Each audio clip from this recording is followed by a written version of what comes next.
Welcome back to another exciting episode of Cyber Defense TV. I'm your host, Gary Malefsky, and the publisher of Cyber Defense Magazine. I have a very special guest sitting in the hot seat today, Sal Orlando. He is the Chief Operating Officer of one of my favorite companies in the area of critical infrastructure protection, but expanding in other places. Let's learn a lot about OWL Cyber Defense. Welcome, Sal. Thank you, Gary. So OWL Cyber Defense has some really cool ways to almost instantly fix a high-risk critical infrastructure network. Tell us how you do that. Sure. Our products serve as a electronic security perimeter around critical assets. So they easily integrate into existing infrastructure and create a barrier between that infrastructure you want to protect and outside assets that you want to communicate to. So in the past, companies resorted to essentially forcing an air gap to perform security. But obviously that was an operational nightmare. You couldn't get data in or data out, right? With our technology, we can now integrate to those existing infrastructure, moves data securely in, and when needed, provide the facility to securely move data out. So let me throw an example at you. I've got my tablet. I have a VPN on it. I connect to some SCADA controlling system back at the office. I'm sitting on the beach and I'm just keeping an eye on our facility. Could be a power station, could be a water facility, whatever. And I'm remotely far away and maybe I'm using cellular, but I'm encrypted. Right. That's kind of risky, but maybe somebody set up an environment that way. A hacker might want to get in and mess with that network and cause bad things to happen. Right. How would you fix that problem for this person trying to remotely control their critical infrastructure? Sure. Well, encryption does a great job of protecting the data and securing the data that comes out. But to truly protect the infrastructure, you want to create a gap between outside threats in that infrastructure. The diode technology provides that gap by integrating to the inside infrastructure, moving data securely across our diode technology in a way using a non-routable protocol, and then we can then route it out to the destination, to your laptop. Wait a minute, you have created a virtual air gap? Exactly. Is this government certified in any way? Have you had any testing? We do have solutions that are on the UCDSMO baseline and approved for government use. We're installed in a wide range of DoD applications, intelligence applications, but for critical infrastructure, right? The security is really geared towards protecting the infrastructure. So we do that by moving data across our diode in a way that strips out the identifying information of the source network, strips out the MAC address, moves it across our diode using a non-routable protocol and over a fiber optic cable or isolator, which preserves the air gap.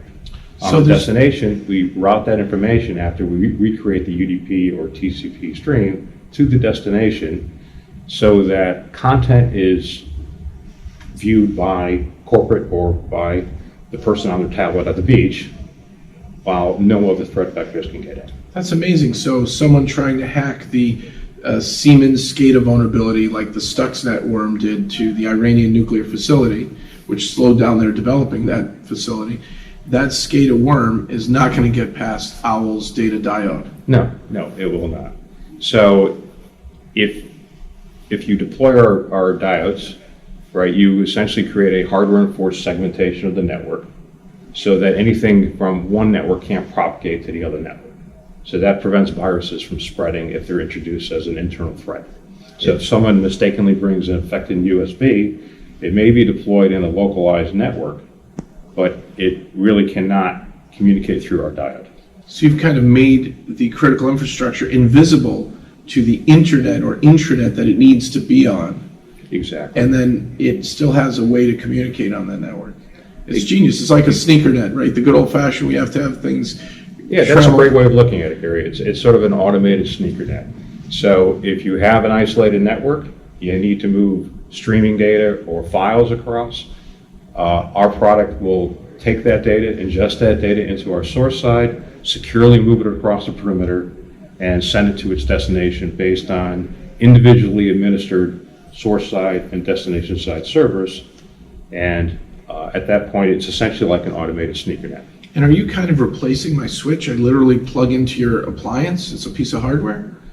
Like how do I get my SCADA system that was going Ethernet on the switch fabric and the intranet into your sneakernet?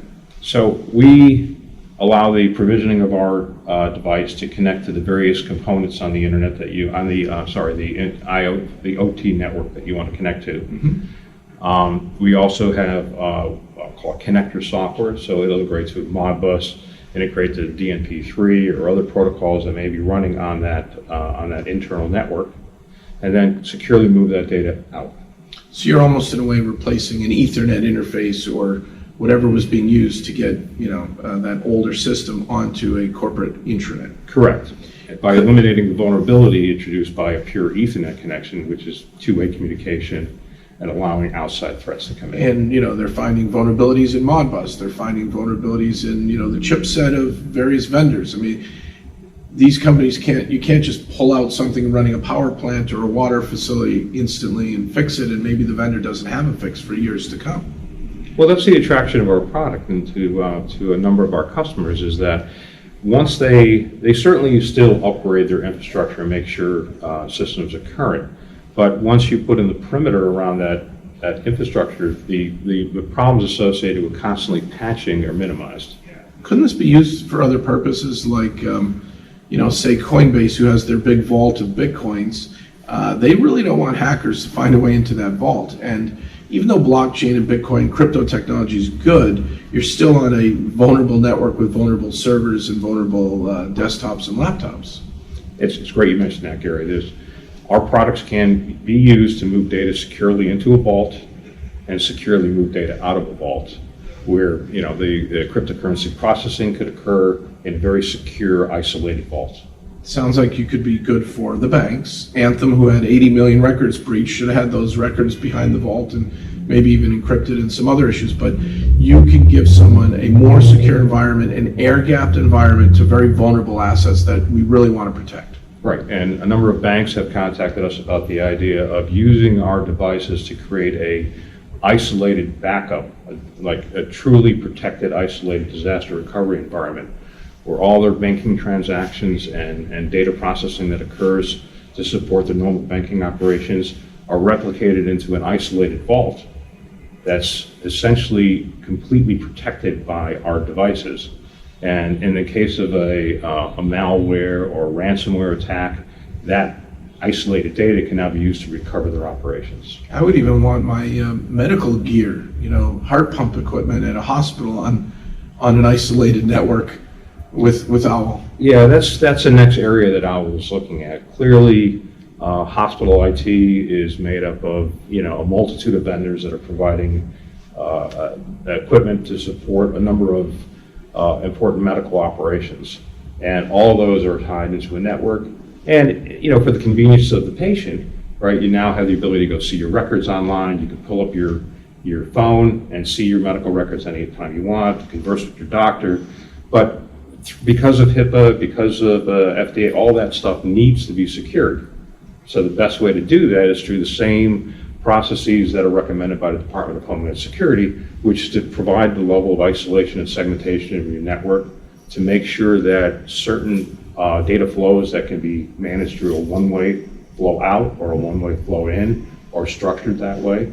This way it minimizes the outside threat vectors or inside threat vectors from propagated through your network. So, Sal, what a great interview. Where can we send our viewers to learn more about OWL Cyber Defense? Well, we have a phenomenal website at www.owlcyberdefense.com. So easy. We have a great selection of resource papers, white papers, so on, and we've documented a number of great use cases that we've solved. So that's a great starting point. Sounds good. So folks, it starts out protecting critical infrastructure, but it's going to make its way soon with visionaries here to the Internet of Things security, which I think is so critical. Sal, great interview. Folks, check out owlcyberdefense.com. Check them out, learn more, and keep an eye on them because they're coming in your direction soon and they're going to help you air gap and protect things that you really need to protect. And then come back again for another exciting episode of Cyber Defense TV. Thank you.